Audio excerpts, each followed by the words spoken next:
Et allons-y. Donc, on voit toujours mon écran? Parfait. Donc, je reprends. Notre analogie ici est que notre bout de conducteur représente une section de route ou d'autoroute et les points bleus représentent des véhicules, des électrons ici, avec un certain niveau d'énergie. Donc, ce niveau d'énergie leur permet de se déplacer un peu selon leur bon vouloir dans toutes les directions, ce qui fait qu'on n'a pas une circulation fluide dans une seule et même direction. Le voltage, donc, je vais venir ici en bas dans mon système et je vais dessiner comme ceci le symbole électrique d'une batterie ou d'une pile avec une borne positive ici et une borne négative. Et je vais venir connecter ma batterie ou ma pile à ce conducteur. Donc, ce qui se produit quand vous branchez une pile à un conducteur, et je vais redessiner ma pile autrement. Donc, je vais venir juste ici en bas et je vais dessiner, je vais faire un rectangle rouge comme ceci et juste ici à côté, je vais venir faire un rectangle bleu et le rectangle, excusez-moi, rouge est chargé positivement, le rectangle bleu est chargé négativement. Et qu'est-ce qui se produit lorsqu'on a deux plaques comme celle-là qui sont parallèles les unes aux autres et qui ont une différence de charge électrique, c'est-à-dire qu'il y a beaucoup plus d'électrons sur cette plaque-là que cette plaque-là, donc elle a un potentiel plus négatif. C'est ce qui s'appelle un champ électrique qui va être généré entre les deux. Donc, je sais que ça fait beaucoup de termes physiques pour des informaticiens ce matin, mais c'est bon pour votre culture générale. Donc, je vais prendre ici en vert des flèches. J'ai dit des flèches. Et parfait. Bon, c'était supposé être vert, mais bon. Donc, CTRL-C, CTRL-V, comme ceci, comme ceci, comme ceci, comme ceci. Et donc, ce champ électrique, ben, voyez-le comme une vague qui cherche à pousser tous les électrons qui pourraient se trouver dans son chemin de ma borne positive ici vers ma borne négative. Donc, si on prend la batterie qui est là, représentée comme ceci, et qu'on imagine que c'est le symbole électrique d'une batterie que je viens de vous dessiner ici, ben, on a maintenant une espèce de pression qui va aligner les électrons et les pousser tous dans la même direction. Donc, ce qui va se passer avec mon schéma de tout à l'heure, maintenant que je viens brancher une batterie sur mon conducteur, donc j'efface les flèches rouges de tout à l'heure. Pourquoi? Parce que je vais les redessiner maintenant qu'on a une batterie. Ce que la batterie a fait, c'est qu'elle force maintenant tous mes électrons à se déplacer dans la même direction. Ça va jusque-là pour tout le monde? Tout le monde comprend l'analogie? C'est bon? Parfait. Donc, pour votre connaissance générale, ça ne va pas faire de vous des meilleurs programmeurs, mais puisqu'on parle un peu d'électronique, parlons d'électronique. Donc, pour déplacer quelque chose, il faut appliquer une force sur cette chose. Ça va? Donc, on a ceci, la force électrostatique est égale au champ électrique fois la charge d'un électron.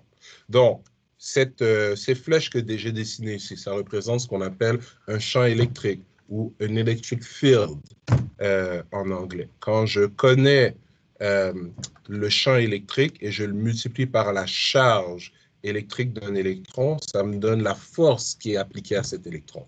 La force qui permet à mon électron de se déplacer. De se déplacer d'un point A à un point B. Donc, ça explique comment, lorsqu'on branche une pile à un conducteur, les électrons commencent tous à se déplacer dans une direction. Et un mouvement d'électrons dans une direction, ben c'est ça qu'on appelle le courant. Donc, on est en train de définir des termes ici, mais en essayant de comprendre physiquement ce qui se passe. Ça va? Donc, un mouvement d'électrons, c'est ce qu'on appelle le courant. Et la force qui permet de déplacer les électrons d'un point A à un point B, ben, c'est ça qu'on va appeler le voltage. Je vous ai donné un petit triangle au tableau dernier cours qui était le triangle suivant. Je vous ai dit que le voltage est égal, bon, vous savez quoi? Oui, j'ai dit voltage, résistance, courant, comme ceci.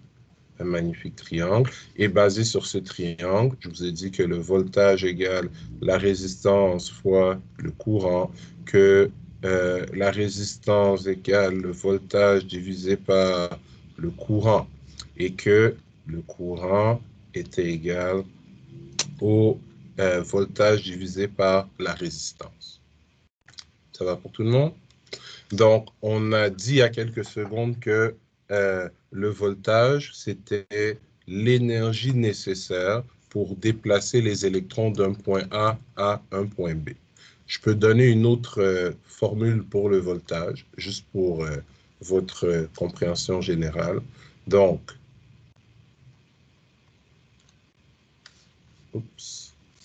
l'énergie en joules nécessaire pour déplacer une certaine quantité d'électrons. C'est une autre formule qui existe en électronique pour représenter le voltage. La résistance, qu'est-ce qui affecte la résistance? Le type de matériau, ça va, le type de matériau et la quantité de matériau et la température. Tout ça, ça peut affecter la résistance d'un certain matériau. Et bon, c'est vrai que vous savez, je vais essayer de me contrôler ici, parce que quand on parle d'électronique, je vais commencer à m'exciter beaucoup plus que d'informatique. Donc, je vais me calmer dans mes formules. Je vais rester avec les formules de base. Excusez-moi pour mon dérapage. On va rester avec nos formules de base. Voltage, résistance, courant. Donc, ce sont les valeurs qui vont nous intéresser dans nos circuits avec le Raspberry Pi. Pourquoi? Parce que si j'alimente mon Raspberry Pi avec trop de tension, ben, je vais le brûler. Si trop de courant traverse mon Raspberry Pi ou un composant branché à mon Raspberry Pi, je vais le brûler. Et s'il y a trop de résistance sur une patte alimentée par le Raspberry Pi, ben, ça va fausser les lectures ou les signaux qu'on veut générer. Donc, c'est très important d'être capable de contrôler ces valeurs. C'est très important d'être capable de les utiliser dans des circuits.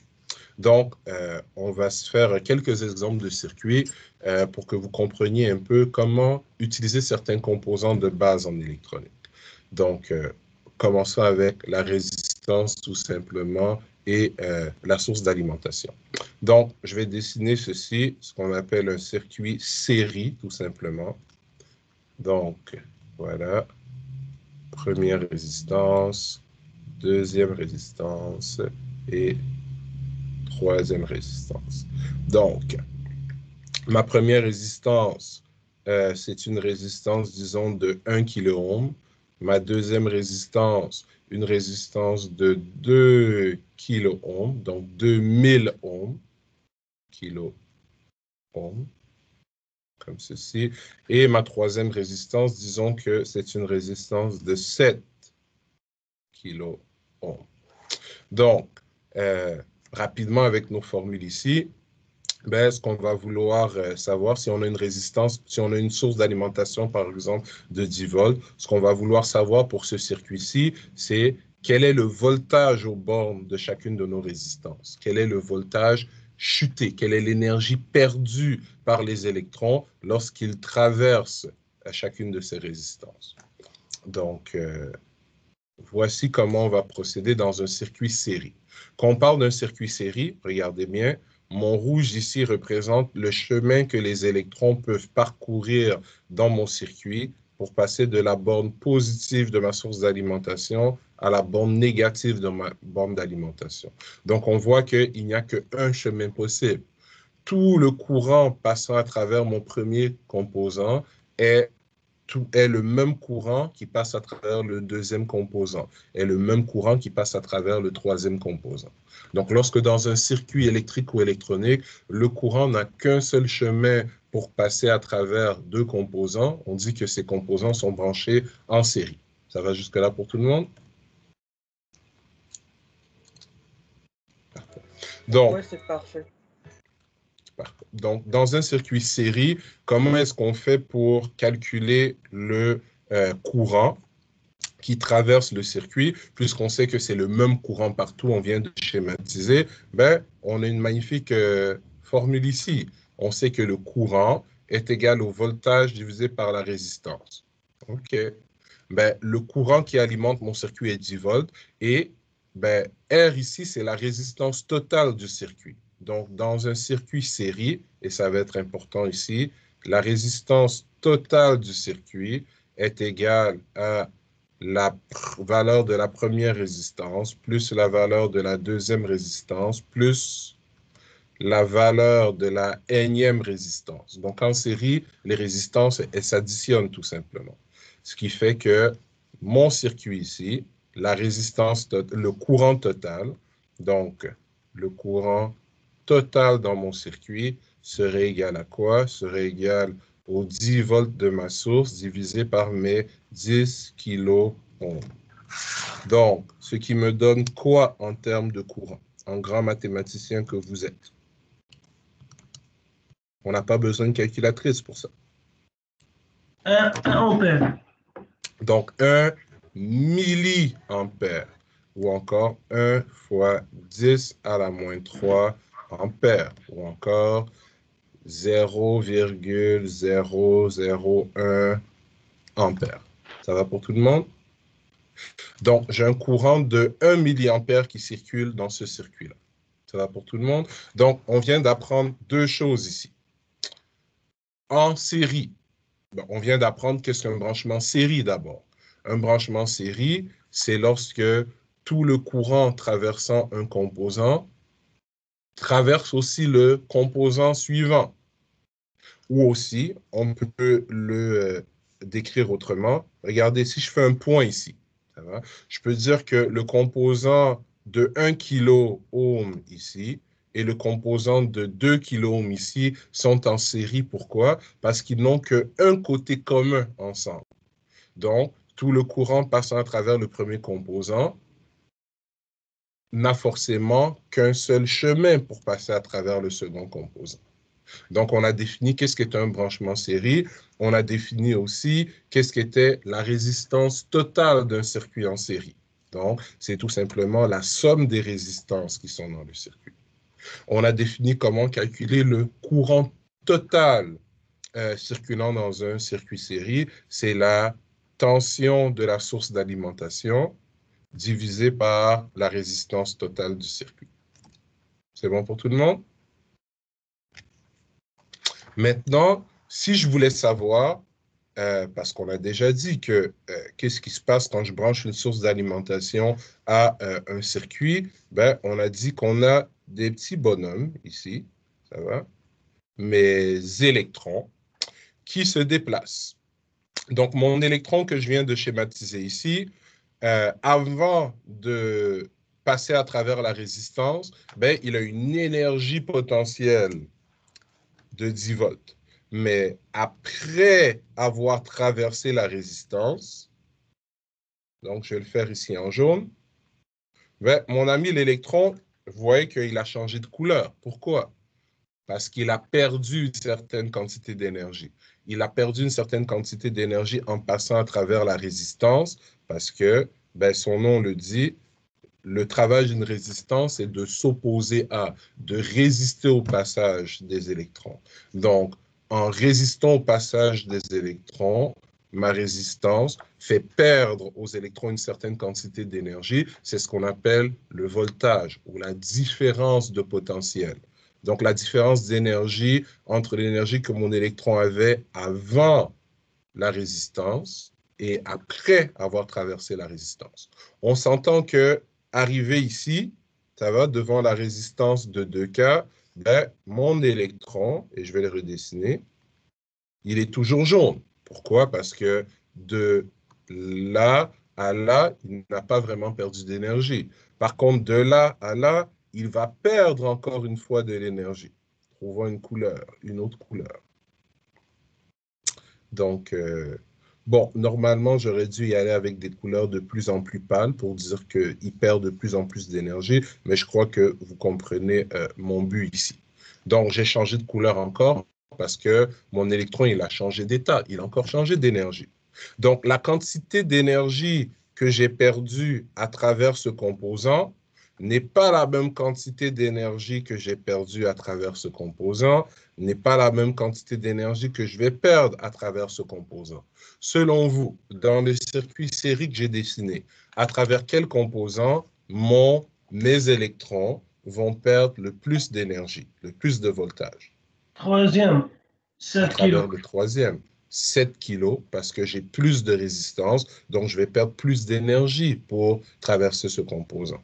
Comment fait-on pour calculer dans un circuit série comme celui-là la quantité d'énergie perdue, la quantité de voltage ou la différence de potentiel aux bornes de chaque composant? Donc, la quantité d'énergie que mes électrons ont perdu ici, ici et ici. On veut avoir une valeur. Sur les 10 volts, j'en ai perdu combien ici, j'en ai perdu combien ici, j'en ai perdu combien ici. Donc, pour répondre à cette question, ben, je vais redessiner mon circuit rapidement. Donc, avec les informations qu'on a déjà. Donc, on sait que on a une source d'alimentation de 10 volts avec la borne positive et négative ici.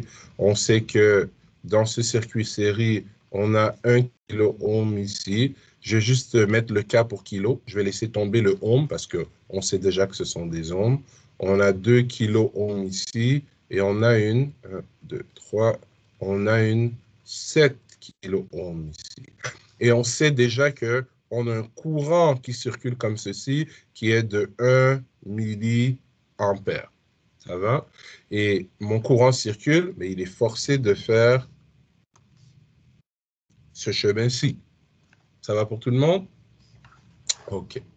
Donc, et on a notre fameux triangle. V, R, I. Et maintenant, moi, ce qui m'intéresse, c'est le voltage aux bornes de ce composant, le voltage aux bornes de ce composant et le voltage aux bornes de ce composant. Or, d'après mon triangle, nous savons que le voltage, nous savons que, oui, que le voltage est égal à la résistance fois le courant. Parfait. Donc, le voltage aux bornes de ma résistance de 1 K, si je suis cette règle, est égal à 1 kg fois quoi? Fois 1 milliampère. Le voltage aux bornes de ma résistance, donc ce qui va donner 1 volt. Le voltage aux bornes de ma résistance de 2K va être égal à 2 kg fois 1 milliampère toujours, ce qui va nous donner 2 volts. Et le voltage aux bornes de ma résistance de 3 kg va être égal à 7 kg, excusez-moi, va être égal à 7 kg fois 1 milliampère, ce qui va être égal à 7 volts, pour un total de 10 volts. Donc, on vient de trouver un autre résultat intéressant ici, c'est que les électrons perdent toujours la totalité de leur énergie en faisant le périple de la borne positive à la borne négative. Donc, on commence tous avec 10 volts d'énergie potentielle électrique et en traversant le circuit, on arrive ici avec 0 volts. Ça va? Donc, j'ai juste utilisé ma petite loi d'Ohm ici. Le courant fois la résistance à ce point me donne le voltage qu'on va pouvoir mesurer comment? On va brancher ici un appareil qui s'appelle le voltmètre en parallèle avec notre résistance. Cet appareil, je vais vous montrer comment l'utiliser en laboratoire lundi. Donc, on dit en parallèle, ça veut dire que, regardez bien, j'ai un côté commun et deux côtés communs. Donc, un des côtés de mon voltmètre ici est commun avec un des côtés de ma résistance et le deuxième côté de mon voltmètre ici est commun avec le deuxième côté de ma résistance. Donc, mon voltmètre est branché en parallèle avec ma résistance. C'est comme ça qu'on mesure les volts dans un circuit électronique. Et donc, si je me branche comme ceci, ce qu'on va faire dans notre simulateur tout à l'heure, on devrait, pour ce composant-là, avoir 1 volt. Si on se branche ici, toujours comme ceci et comme ceci, pour mesurer la différence d'énergie entre avant la résistance et après la résistance, on va mesurer un magnifique 2 volts. Et de la même façon, si on vient se brancher ici, entre ce point et ce point, on va mesurer une différence d'énergie entre ici et ici de 7 volts. Mohamed, je vois ta main levée. J'ai juste une petite question pour l'intensité, pour l'unité. Est-ce que c'est pas nécessaire de transformer en ampères au lieu de milliampères, non? C'est la même chose. C'est la même chose puisque 1 milliampère, le préfixe milli, c'est égal à 10 à la moins 3. Ça va? Donc, soit j'écris 1 milliampère ou soit j'écris 1 fois 10 à la moins 3 ampères ou encore 0,001 ampère. Tout ça, c'est exactement la même chose. Ça répond à la question? Ok, maintenant je veux dire pour un calcul de 1 V1K, il faut que ça soit en milliampères ou bien en ampères? Ça ne change absolument rien. C'est de la notation scientifique, c'est des exposants. Donc, si tu prends ta calculatrice, voilà, prenons notre calculatrice. Tout le monde voit ma calculatrice? Magnifique. Donc, même que je vais enlever la notation scientifique, la notation ingénieur, je vais mettre ça en notation normale. Et, parfait. Donc, allons-y. Bon, elle est peut-être un peu grosse, hein, je vais la diminuer un peu. Donc, tout le monde voit bien l'écran de ma calculatrice ici? Super. J'aimerais bien que tu agrandis la fenêtre, mais c'est correct. Ça va. Parfait. OK. Donc, allons-y avec les calculs qui sont ici et je vais les faire de plusieurs façons. Donc, allons-y. 1 kg, c'est 1000. Ça va. Fois 1 milliampère ou 0,001. On est d'accord que c'est un milli, ça? Ça fait un magnifique 1 volt. Je vais l'écrire autrement. Je vais faire 1 fois 10 à la 3. C'est 1 kilo, ça. Ça va? 1 E exposant 3 ou 1 fois 10 exposant 3, c'est la même chose. Vous savez quoi? 1 fois 10, allons-y, exposant 3. 10 exposant 3, en notation scientifique, en maths, première session, vous avez vu que l'équivalent, c'était kilo. Donc, ça, c'est 1 kilo ou 1000. Tout ça fois quoi? Fois 1 milliampère. Donc, 1, encore une fois, fois 10, mais cette fois-ci exposant moins 3. Ça donne quoi? Ça donne 1, sans trop de surprise. Et écrivons-le autrement. Donc, 1 E ici, qui veut dire, c'est pas le E 2.71 et etc. Là. Donc, le E qui est ici, c'est pour exposant pour notation ingénieur. Donc, le E qui est là sur ma calculatrice, c'est l'équivalent de fois 10. Fois 10 à la 3, donc ça, c'est 1 kg, fois 1 E à la moins 3, ça, c'est 1 milli. Convaincu, Mohamed? Parfait. Donc, ne mettons pas la calculatrice trop loin, on va en avoir besoin tout à l'heure. Oh, elle a bugué, parfait. Donc, ça va pour tout le monde?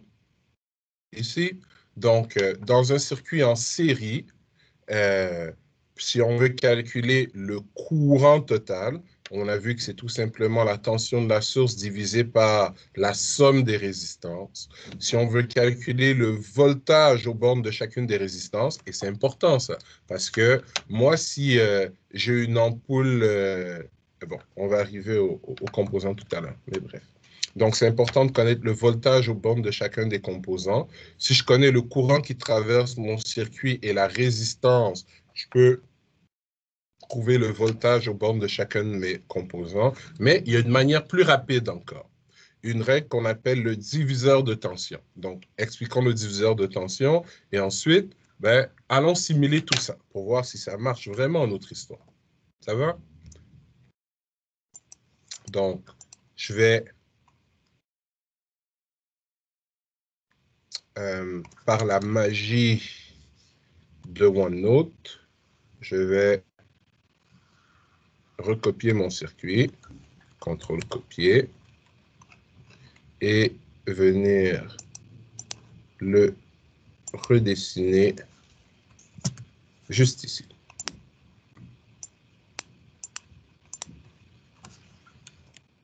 Et donc, moi, ce qui m'intéresse, c'est les mêmes valeurs que tout à l'heure. Mais regardez bien ce que je vais faire cette fois-ci. Je vais vous donner une règle. Donc, si je cherche le voltage aux bornes d'un composant X, ça va, je vais faire quoi? Je vais prendre, dans un circuit série, je vais prendre le voltage de la source fois la résistance X aux bornes de laquelle je cherche à trouver le voltage, divisé par la résistance totale de mon circuit. Donc, cette règle-là, on appelle ça le diviseur de tension.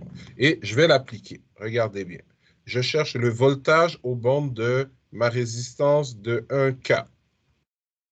Donc, je vais faire quoi? Je vais faire le voltage de ma source 10 volts fois 1 kilo divisé par 10 kg. Ce qui va me donner 1 volt. Ça va? Et vous pouvez vous amuser à l'essayer sur la calculatrice. Pourquoi est-ce que ça donne le même résultat que tout à l'heure? Ben, regardez bien.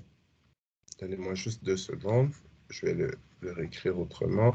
Est-ce qu'on s'entend que ce que j'ai écrit ici en haut, c'est la même chose que VS fois Rx sur RT. Tout le monde est d'accord que ça et ça, c'est pareil? C'est bon? Oui. Donc, 10 volts fois 1 kg divisé par 10 kg. Regardez bien.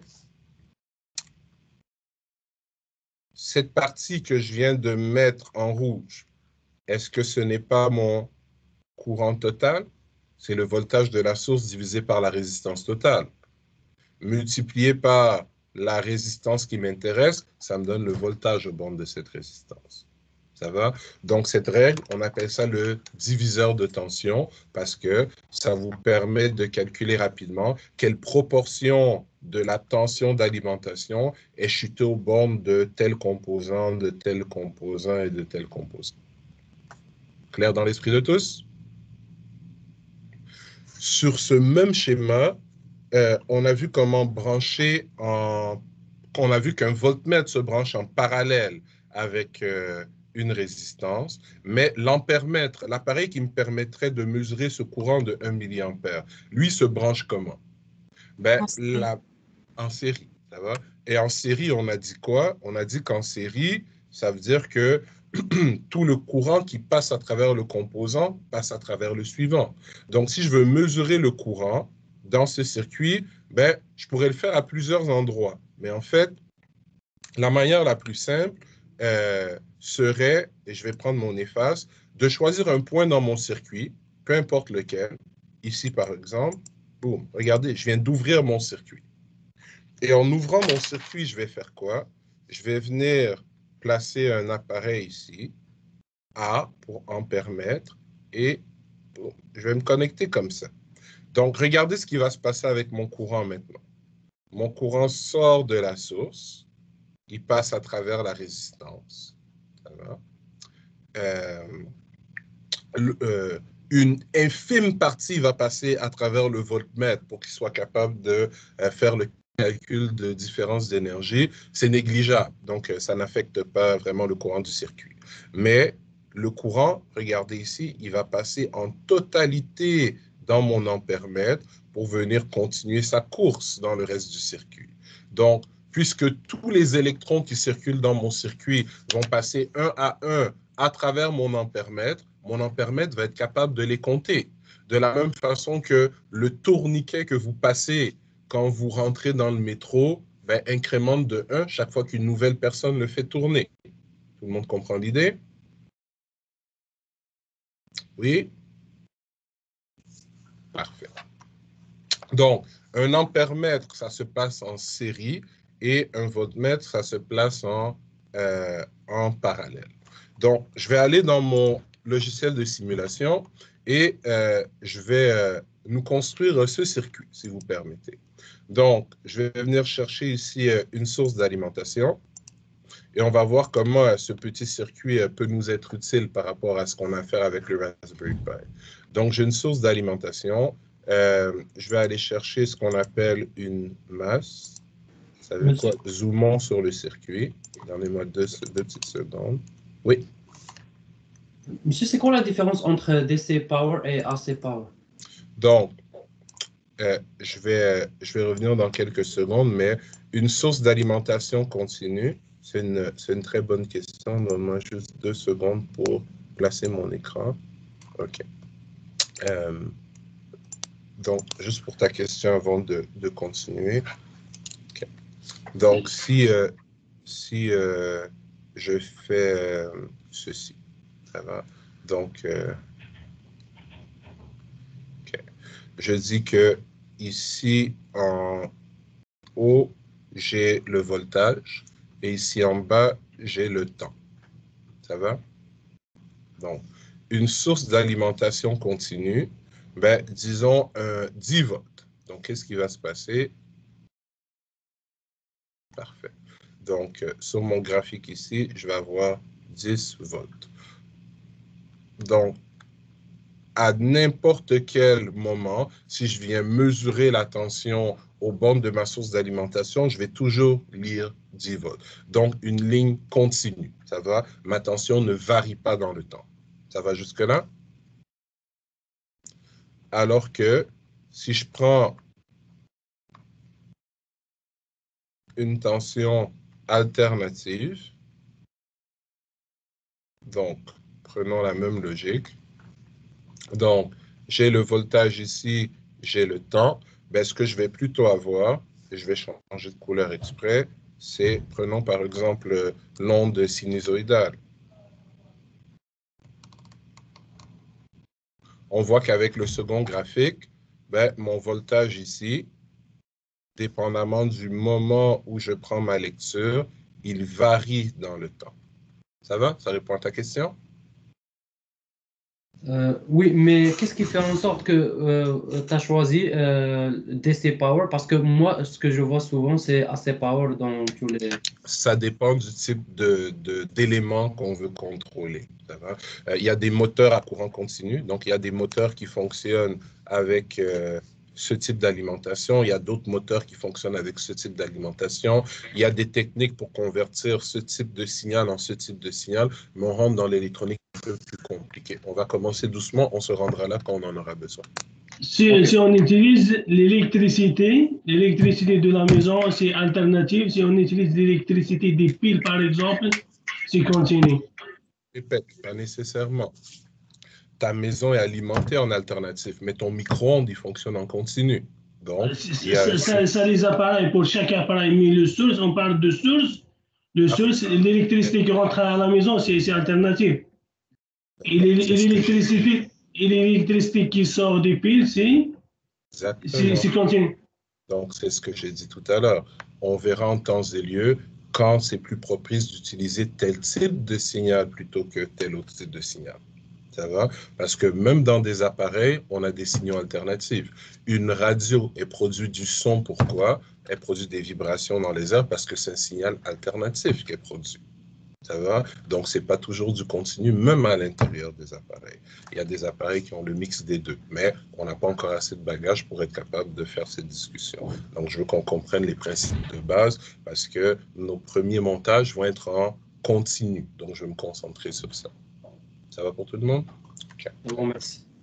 Ça fait plaisir. Donc, j'ai une source d'alimentation ici. Je vais changer sa valeur. Je vais la mettre à 10 volts. Voilà. On a besoin de 3 résistances. Donc, je vais aller chercher des résistances. Je vais les placer rapidement. Une E, juste ici. Et je vais en prendre une troisième. 3. Parfait. Que je vais venir mettre juste ici. Et je vais changer leur valeur pour que ça reflète ce qu'on a discuté tout à l'heure. Parfait. Donc, 2K. Merci. Et ici, on a dit 1, 7. Magnifique. Et on va connecter tout ça.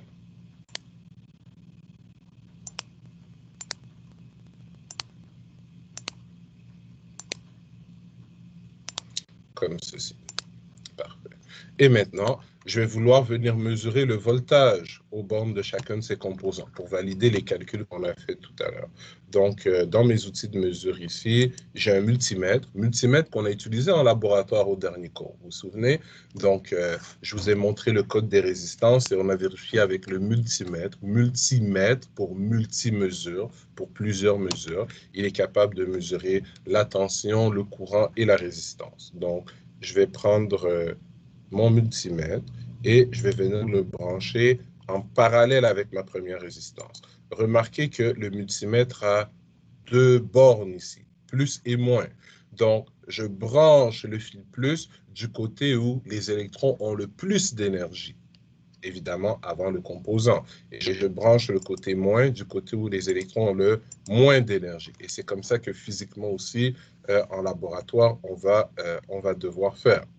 Et donc, je vais placer 2 autres multimètres.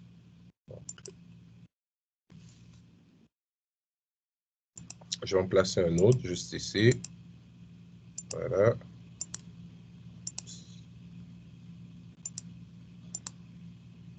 Juste ici. Et un dernier.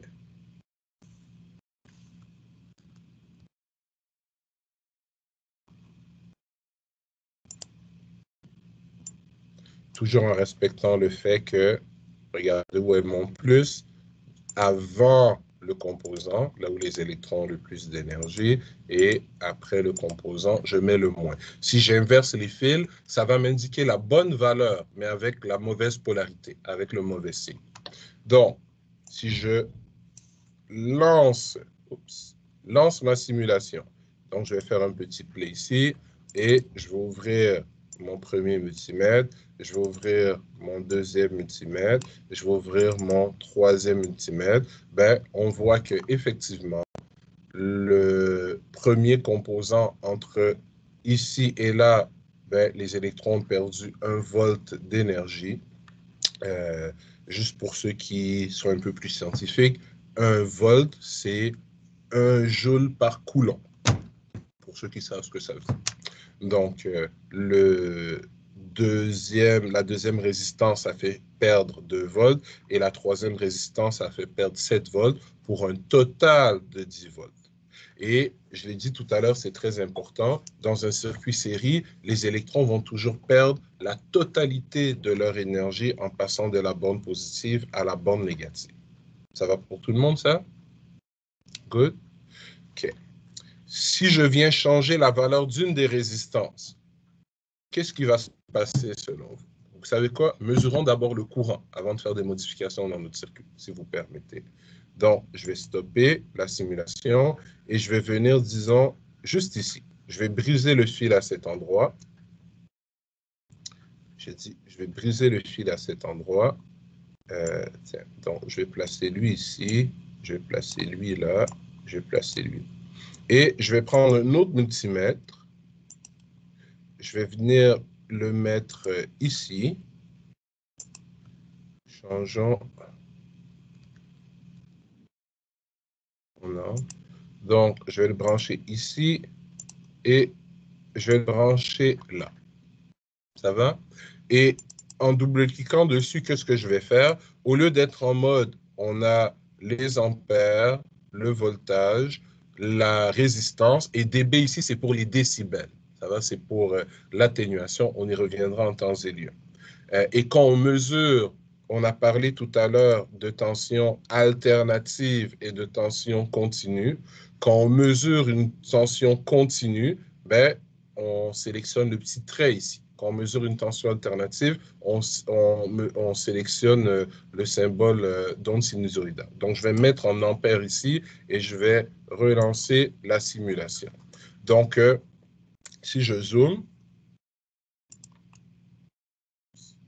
bon, je ne peux pas zoomer plus. Donc, on voit ici 998.333 microampères.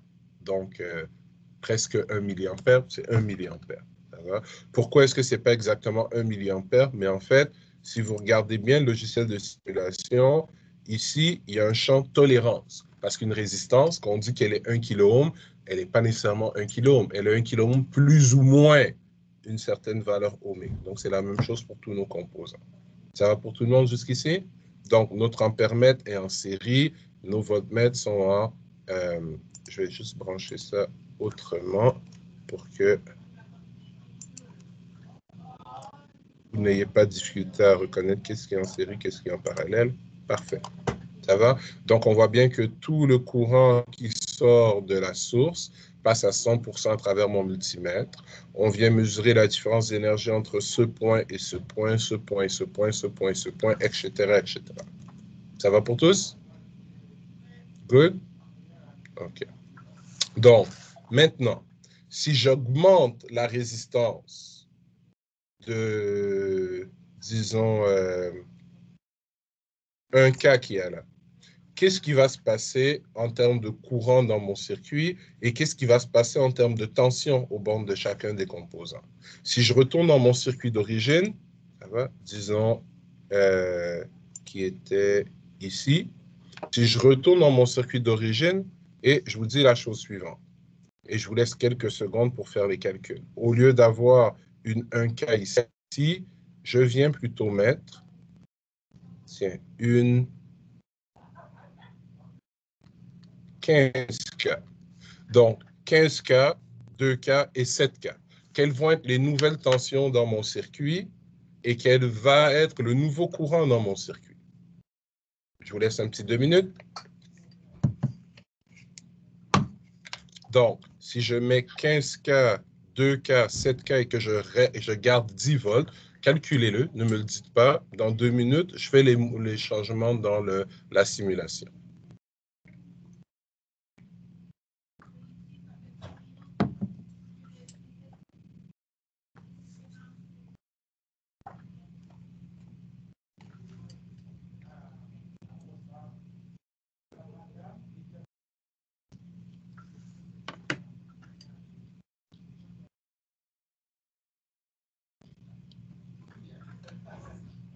Rappelez-vous qu'on a vu une règle ici qui s'appelle le diviseur de tension. Donc, ça peut être très, très rapide de faire le calcul. Donc, si je cherche le voltage suite aux bornes de cette résistance, ben, je vais faire 10 volts fois 15K, ça va, divisé par combien? Ben, on a ici 7, 8, 9 plus 15, c'est ça ma résistance totale. Ça va? Donc, ça devient assez facile de calculer la tension aux bornes de chaque composant. Donc, 15 plus 2, 15 plus 2 plus 7K, ça fait 24K au total. Donc, si on fait 10 fois 15 divisé par 24, ben, on aurait un magnifique 6,25 volts aux bornes de cette résistance-là. Je vais aller faire les modifications dans le logiciel de simulation. Donc, ma résistance qui est là, si je viens la remplacer par une 15 kg, que je fais OK et que je relance la simulation, et voilà, tout le monde le voit ici, 6.25. Ça va? Et regardez comment mon courant est modifié. Je suis à 415 microampères maintenant. Ça va dans mon circuit. C'est normal, la résistance totale a augmenté. Et si la résistance augmente, le courant diminue. Ça va pour tout le monde? Donc, la relation entre résistance et tension, elle est très importante. Pourquoi? Parce que votre Raspberry Pi, il va vous sortir 5 volts. C'est tout. 5 volts qui vont devoir alimenter des composants. Si je veux alimenter 5 résistances ou 5 résistances et une LED, une lumière en série, bien, il faut que je sois capable de calculer le courant total qui va circuler dans cette branche et est-ce que je vais avoir assez de courant pour allumer ma LED, par exemple. Voilà pourquoi c'est important de comprendre ces calculs. Tout le monde a compris les petits calculs qu'on vient de faire?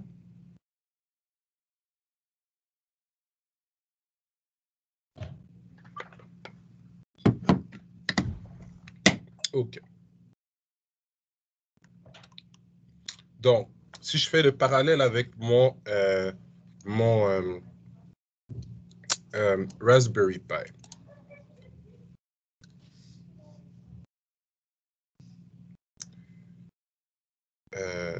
Donc, je vais retourner juste ici et je vais faire la chose suivante. Oups. Voilà. Donc, voici mon Raspberry Pi et sur une des pattes de mon Raspberry Pi, donc dessinons une des pattes de notre Raspberry Pi, juste ici, ça va. On veut venir faire la chose suivante.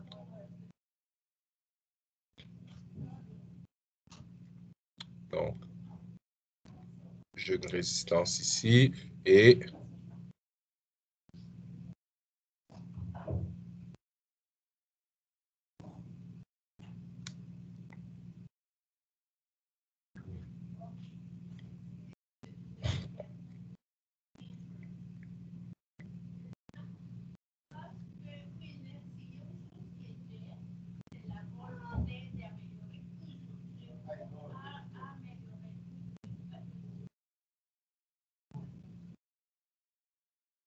donc, vous supportez toujours mes talents en dessin, évidemment.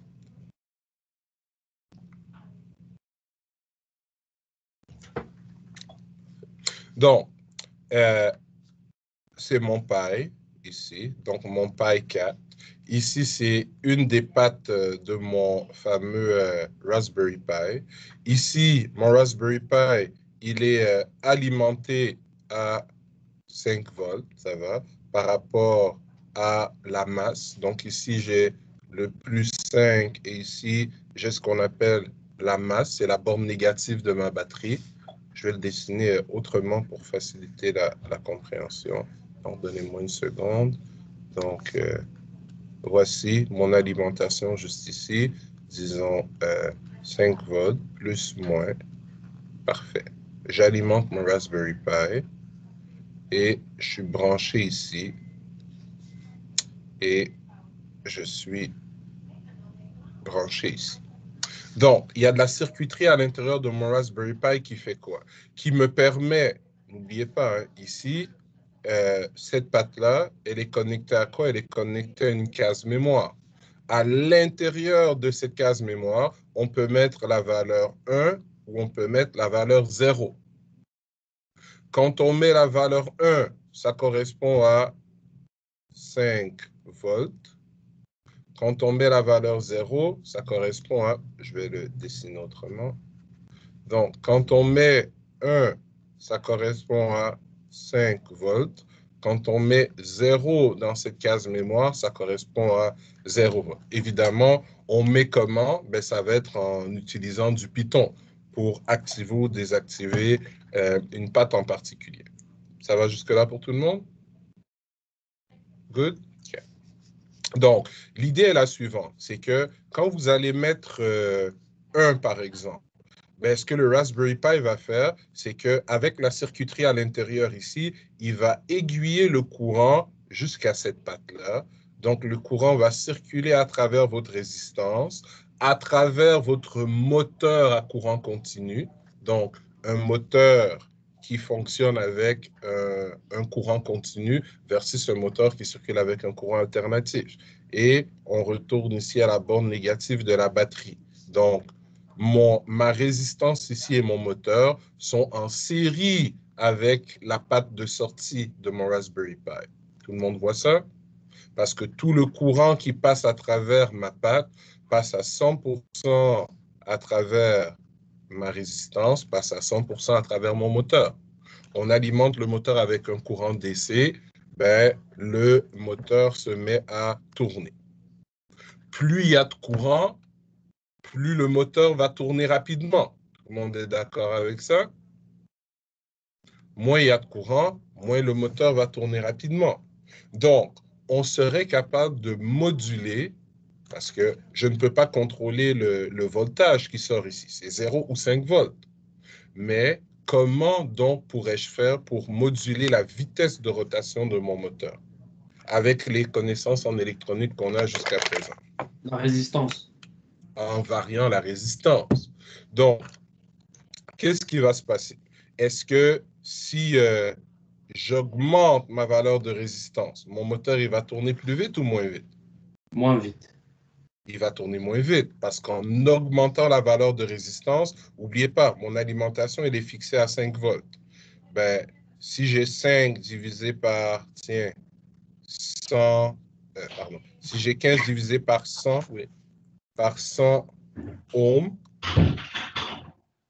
versus 5 volts divisé par 100 kilo-ohms versus 5 volts divisé par 100 méga-ohms, ben on s'entend que plus je vais dans cette direction, plus mon courant va diminuer. Plus le courant diminue, plus le moteur tourne lentement.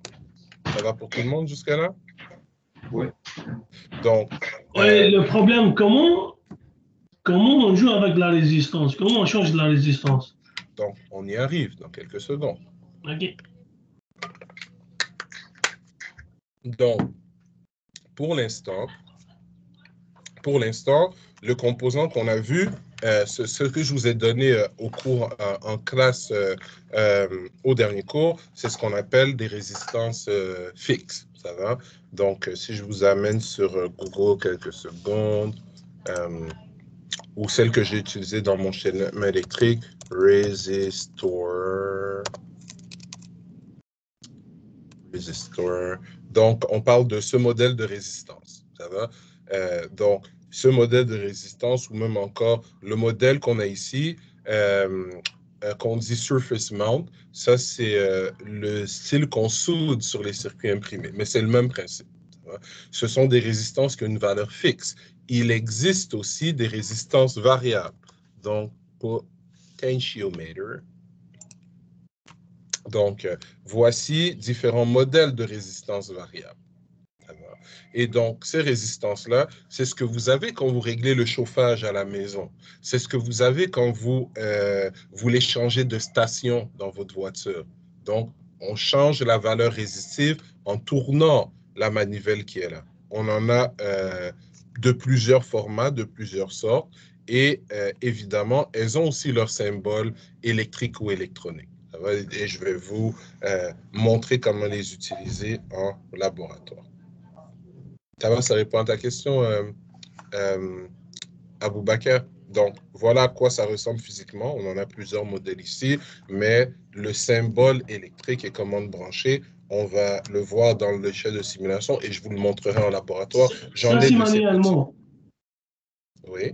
On peut le changer, c'est ça comme vous avez On peut le changer montré. électroniquement aussi. Exactement, c'est ça que je veux savoir, électroniquement. Okay. Parce que manuellement, c'est juste avec les mains, on change, je sais. Donc, encore une fois, comme dans toute chose, c'est beaucoup plus facile à dire qu'à faire.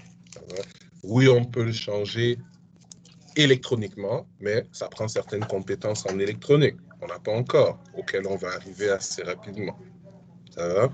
Mais n'oubliez pas que ce n'est pas votre formation de base. Je ne veux pas aller trop rapidement parce que certains ici ont un petit bagage en électronique, d'autres n'en ont pas du tout. Donc, je ne veux pas lancer plein de formules et plein de composants à tort et à travers. Ça va? On veut d'abord comprendre les règles de base, brancher les composants de base et on va avancer doucement, doucement. C'est bon pour tous? Donc, OK. Donc, je crois que le parallèle entre le lien entre le circuit qu'on a dessiné ici, donc mon 10 volts qui est là, si je le remplace par 5 et que c'est la sortie de mon Raspberry Pi, ben, je crois qu'on voit le lien avec ce qu'on vient de faire ici. Ça va? Donc, ce genre de choses, on veut être capable de les faire. On veut être capable, par exemple, de faire ce branchement-ci, lundi. J'ai plein de petits moteurs DC qu'on va pouvoir brancher. Si je peux aller un peu plus loin avant qu'on prenne la pause, pour répondre à la question, par exemple, de Aboubaker, oui, je pourrais mettre ici une résistance variable. Mais ça sous-entend que c'est moi, à la main, qui viens varier la résistance pour varier la vitesse du moteur. On a un système embarqué, on a un objet connecté. Moi, j'aimerais être capable d'envoyer une commande à travers le réseau, à travers une application mobile, que mon Pi, il détecte ce signal, et à partir de ce signal, qu'il soit capable de faire quoi? À partir de ce signal, que mon Raspberry Pi soit capable tout seul de varier la quantité de courant ou la quantité de tension qui alimente mon moteur. Donc, varier sa vitesse. Pour y arriver, regardez, je vais modifier mon schéma.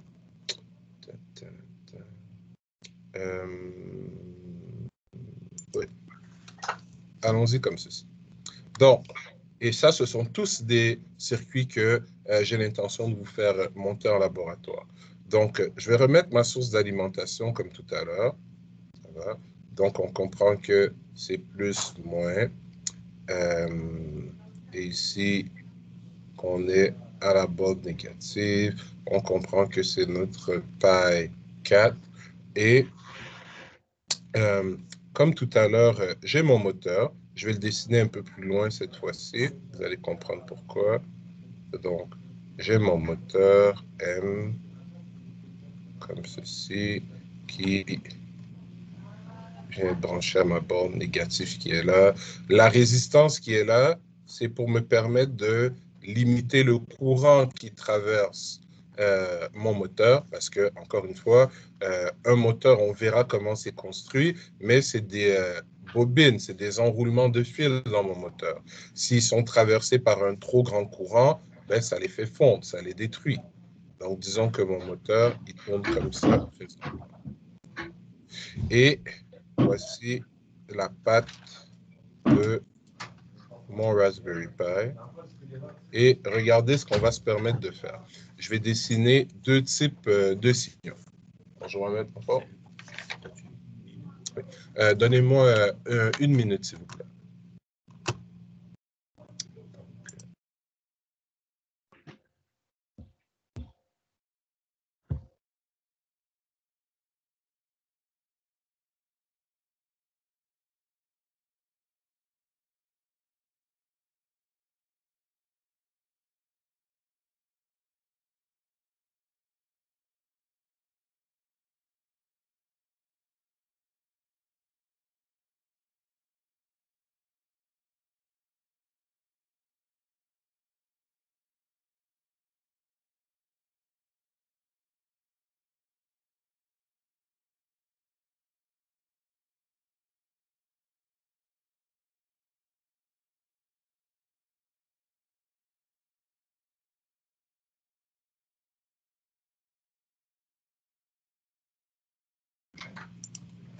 Parfait, excusez-moi. Mais pour plus tard, ça te dérange?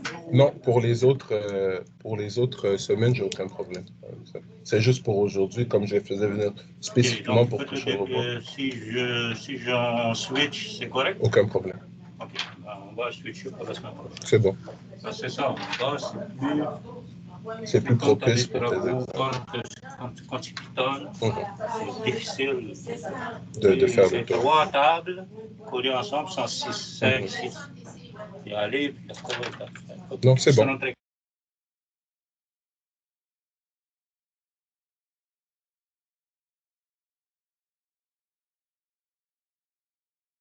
Excusez-moi pour ça. Donc, allons-y.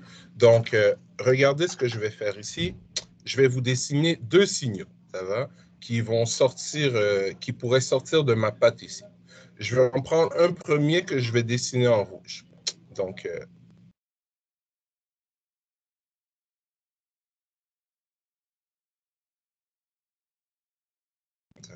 non. Parfait. Donc, ici, c'est 0 volts et ici, c'est 5 volts. Et je vais prendre un deuxième signal que je vais dessiner en vert ici.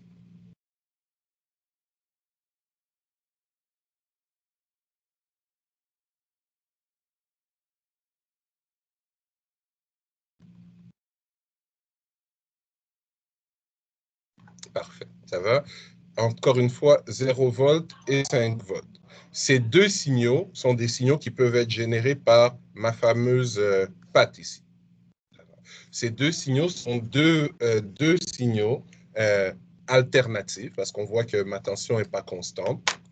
Et si ces signaux, je les injecte dans mon moteur, lequel de ces deux signaux, selon vous, va faire tourner le moteur le plus rapidement? Lequel de ces deux signaux va faire tourner le moteur le plus lentement?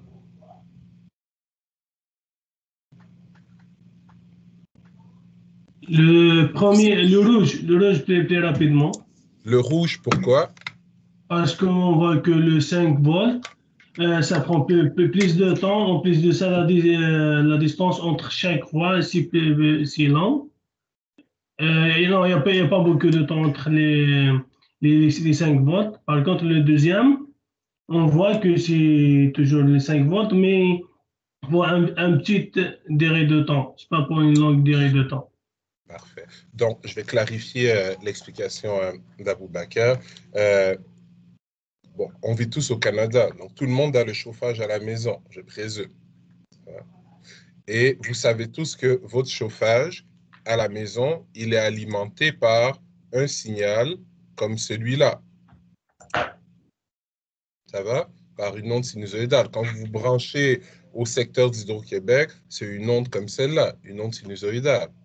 Donc, elle varie dans le temps. Mais est-ce que vous sentez des bouffées d'air chaud et puis pas d'air chaud? Ou est-ce que vous sentez une température ambiante qui est chaude?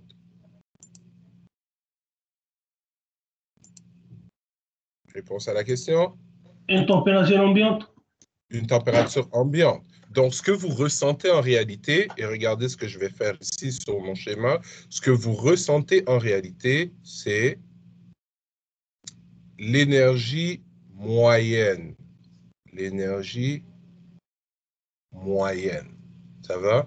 Donc, si je passe plus de temps à 5 volts qu'à 0, et ici je passe moins de temps à 5 volts qu'à 0, ben, le voltage total, l'énergie totale dans un certain laps de temps qui va avoir été donné au moteur, elle est beaucoup plus grande ici en haut que ici en bas. Donc, puisque sur le même laps de temps, je fournis plus d'énergie, plus de tension au moteur ici, ben, il va tourner plus vite que si je lui fournis plus de tension là. Maintenant, si on y va comme ceci, si on dit que, excusez-moi, si on dit que en haut ici, j'appelle ça le temps haut et que en bas ici, j'appelle ça le temps bas, ça va? Donc, et qu'on fait un ratio. Si je reste 90% du temps à haut et 10% du temps à bas, ça va, ben, mon moteur, ben, il va rouler à 90% de sa vitesse maximum. Tout le monde comprend l'idée? Oui. Donc, je n'ai pas varié physiquement la résistance ici, mais en variant la tension moyenne, j'ai varié le courant moyen dans le circuit. Et en variant le courant moyen, j'ai varié la puissance moyenne que je donne à mon moteur. Donc, j'ai affecté sa vitesse de rotation. Pour la réponse à ta question de tout à l'heure, Aboubakar. Ça va? Donc, ça, comment est-ce qu'on fait ça? Ben, on a dit qu'on était capable de mettre notre pin ici à 1 et à 0. Mais je suis capable de contrôler le temps pendant lequel je laisse ma pin à 1 et le temps pendant lequel je laisse ma pin à 0. Donc, en jouant sur ce qu'on appelle en électronique le duty cycle, ou en français le rapport de cycle, ça va? Ben, on va être capable de contrôler la quantité d'énergie qu'on fournit à un moteur DC comme celui-là. Il y a aussi en électronique des résistances variables. On appelle ça des varactors.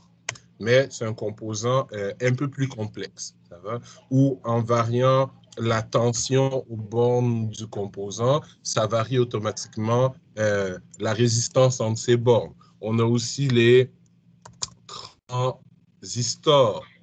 Donc, les transistors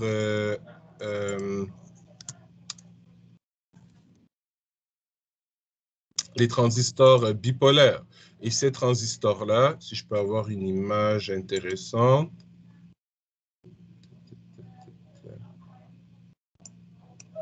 Donc, allons-y ici. Donc, et ces composants-là, entre la base et le collecteur ici, la résistance varie en fonction de la tension qu'on applique entre l'émetteur et la base. Mais je répète, c'est des concepts avancés d'électronique, ça va? Donc, je ne veux pas rentrer là-dedans aujourd'hui. Je vais vous montrer ce qu'on a besoin de voir de semaine en semaine pour faire les petits laboratoires qu'on a à faire de semaine en semaine. Et vous allez voir que très rapidement, vous allez avoir une très bonne compréhension des composantes de base pour interfacer avec votre Raspberry Pi. Ça va jusque-là pour tous? Super. Donc, ça ici, c'est le genre de petit programme qu'on va faire pour être capable de faire accélérer ou ralentir, par exemple, un moteur à courant continu. Ça va? Donc, prenons une première pause, si vous permettez. Il est 10h35. Revenons et 50, ça vous va? D'accord, monsieur. C'est bon pour tous? Super.